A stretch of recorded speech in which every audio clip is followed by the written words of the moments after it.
Imagine for a moment that you are standing in a room full of mirrors.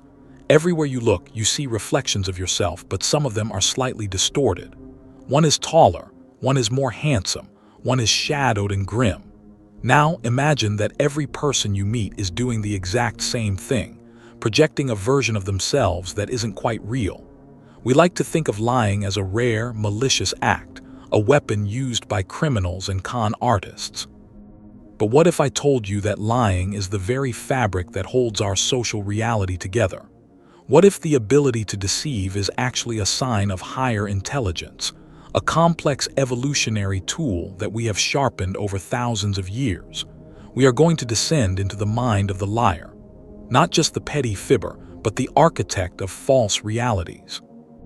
We are going to peel back the mask of sanity to see the gears turning underneath. And by the end of this journey, you will never look at a conversation the same way again. Most people believe they can spot a liar. You've heard the cliches: they look up and to the left, they fidget, they avoid eye contact. But here is the unsettling truth that psychological research has confirmed time and time again. The most effective liars look you straight in the eye. They don't fidget, they freeze. The myths you have been told about deception are actually helping the liars deceive you. To understand a liar, you have to stop looking for nervousness and start looking for control. Lying is heavy. It is a cognitive burden. When someone tells the truth, they are simply accessing a memory. It flows. It has sensory details. The smell of rain, the cold touch of a door handle.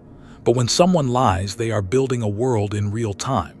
They have to suppress the truth, construct the fabrication, monitor your reaction to see if you are buying it, and then adjust their story accordingly.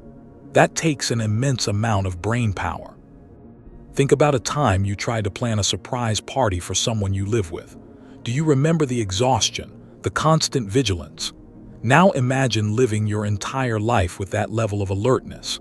Because the brain is working so hard to maintain the architecture of the lie, the body often shuts down. This is the first real sign. It isn't the twitchy hands, it's the unnatural stillness. It is the predator effect. A liar will often become rigid, their movements restricted, because all their energy is being diverted to the cerebral cortex to manage the narrative. They stop using their hands to emphasize points. They stop blinking as often. They enter a state of hyperfocus. If you are talking to someone and they suddenly seem to turn into a statue, locked onto your face with an intensity that feels slightly invasive, you might be witnessing the cognitive load of a massive lie. Let's descend deeper into the psyche. We have to talk about the duper's delight. This is a term coined by psychologist Paul Ekman. It describes the fleeting, almost imperceptible smile that flashes across a liar's face when they think they have successfully fooled you. It's not a happy smile. It's a smile of contempt. It is the thrill of power. For the pathological liar, the act of deception provides a dopamine hit similar to a drug. In that moment, they know something you don't. They are the puppet master, and you are the audience. This micro-expression lasts for less than a second, but if you catch it, it is chilling. It usually happens right after a difficult question is answered, a moment of relief mixed with arrogance. Have you ever seen someone look oddly satisfied while discussing a tragedy or a conflict? That disconnect between the emotion they should be feeling and the subtle pleasure they are displaying is a red flag waving in a hurricane. But let's step away from the face and listen to the voice. Language is the liar's paintbrush, but it is also their trap. When we tell the truth, we own it. We use I statements. I went to the store. I was angry. But when people lie, they psychologically distance themselves from the deception. They subconsciously remove themselves from the story. The pronouns change. The car was driven to the store. Mistakes were made. Everyone knows that. They stop saying I and start using passive voice or generalizations. It is a defense mechanism, a way for their ego to say, I didn't do this, it just happened. Consider the famous denial of Bill Clinton. I did not have sexual relations with that woman. Note the distancing language. He didn't say her name. He said that woman. It turns a human being into an object, pushing the reality away to arm's length. This is a specific type of linguistic leakage. You will hear liars use formal language in casual settings. If your partner usually speaks in contractions, I didn't, I couldn't, and suddenly they look at you and say, I did not do that, the shift in register is a warning bell. They are writing a script, not speaking from the heart. Formal language feels more binding, more true to the liar, so they use it to cloak the falsehood in a suit of armor. There is a story of a man, let's call him Julian. Julian was everything you wanted in a friend. Charismatic, successful, empathetic. He had stories about saving children from burning buildings, about rubbing shoulders with diplomats in Vienna. Everyone loved Julian, but Julian had a tell. Whenever anyone asked him for a specific detail, what was the name of the diplomat? Or what street was the fire on? Julian would get angry. Not loud, explosive anger, but a cold, offended indignation. Why do you not trust me? He would ask. After all I've done for you. This is the strategy of the cornered animal, aggressive deflection. When a truth teller is questioned, they simply provide the detail. If you ask me what I had for breakfast and I say eggs, and you ask what kind, I say scrambled. I don't get offended. But a liar perceives the question as an attack on their reality. They attack the questioner to stop the interrogation. They utilize shame. If you ever find yourself feeling guilty for asking a simple clarifying question, you are being manipulated. This leads us to the concept of gaslighting, a term that has become trendy but is rarely understood in its full, malicious depth. Gaslighting isn't just lying, it is an assault on your perception of reality. The goal isn't to make you believe the lie, the goal is to make you doubt your own sanity. The liar will deny things that you both know happened. They will hide your keys and tell you that you lost them. They will rewrite history with such confidence that you begin to look at the ground and wonder if it is actually the sky. This is the darkest corner of the psychology of deception. It exploits the human need for social cohesion. We want to agree with the people we love.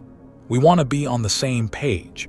The predator uses that desire against us, slowly dismantling our intuition until we are entirely dependent on them for the truth.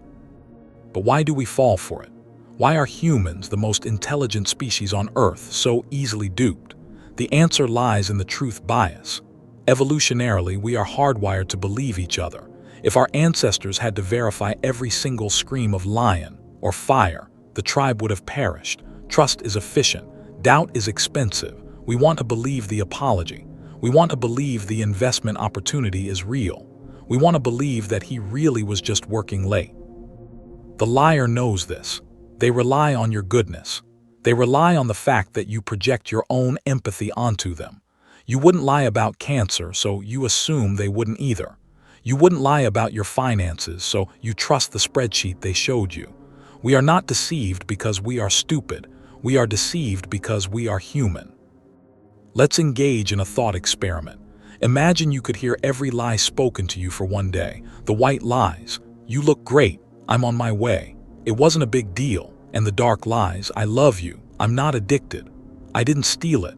The noise would be deafening. We filter out the deception to survive. But to understand the liar, you have to turn that filter off. You have to listen to the silence between the words.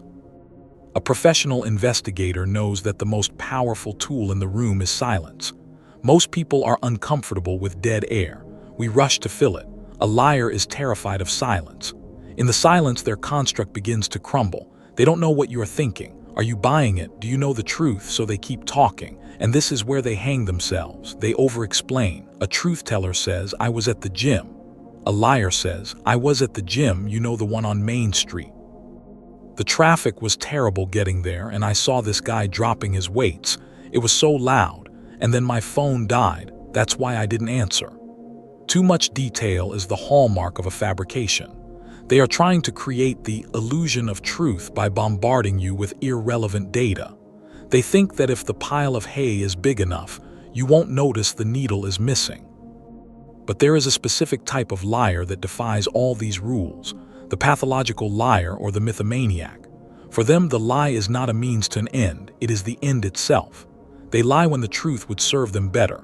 They lie about what they had for lunch. They lie about their parents' professions. Psychologically, this stems from a deep, cavernous lack of self.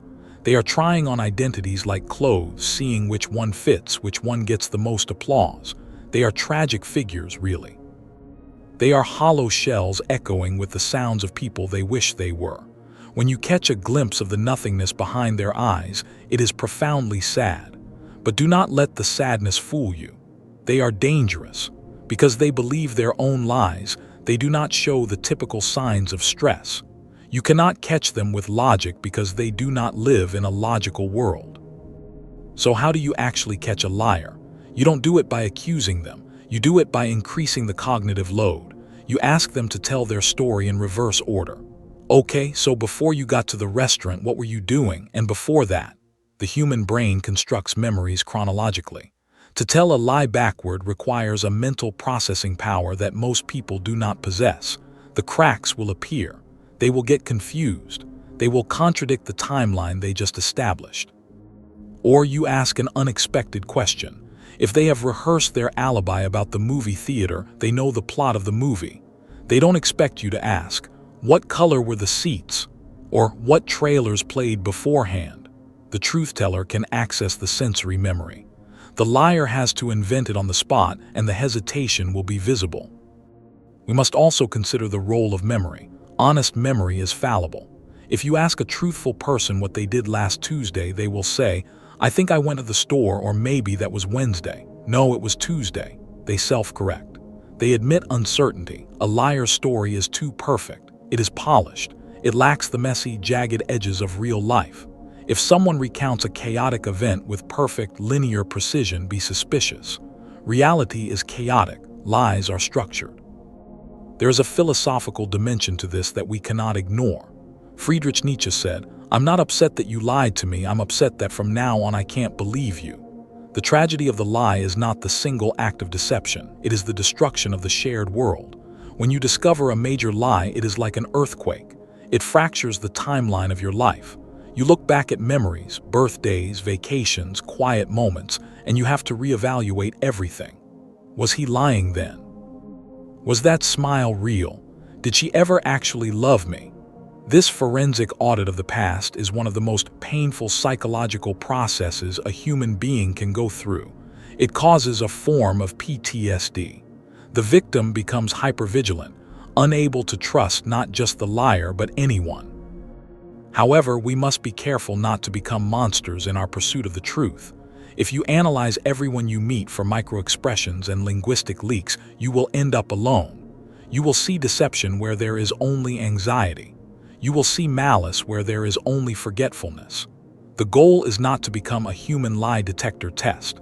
The goal is to develop discernment. It is to listen to that quiet, primal voice in your gut that says, something is wrong here. We are often conditioned to be polite, to suppress our intuition for the sake of social harmony. But your intuition is millions of years of evolutionary data processing speaking to you.